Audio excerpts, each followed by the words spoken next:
Al front va anar bastant bé, vam fer milicià de cultura, per tant no havia de fer instrucció, sinó que ensenyava a llegir, i allà al front va ser on vaig fer la primera experiència literària. Es tractava d'una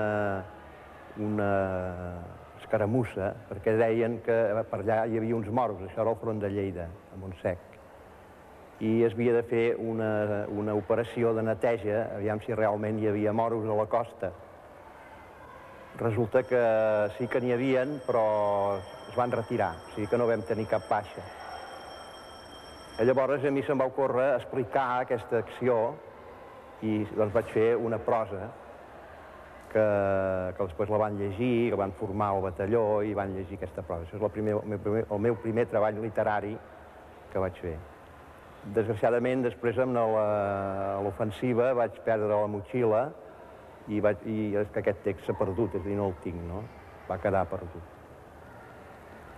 Després,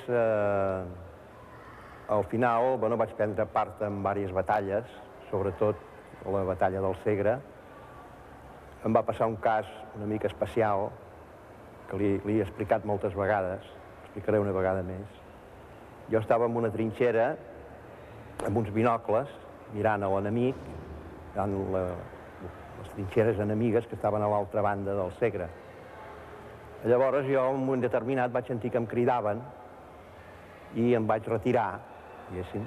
I al moment de retirar-me va caure un morter en el lloc on jo estava mirant amb els binocles. És a dir, que si no m'arribo a retirar em cau el morter a sobre. Però com que m'havia retirat, només em va ferir l'espera. És a dir, a més, el morter no va esclatar, sinó va fer una fogonada, oi?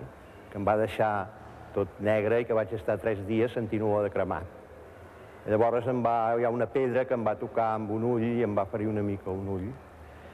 Llavors em van retirar i el curiós és que allà no hi havia ningú. O sigui que aquest crit que jo vaig sentir me'l vaig imaginar jo perquè no hi havia ningú.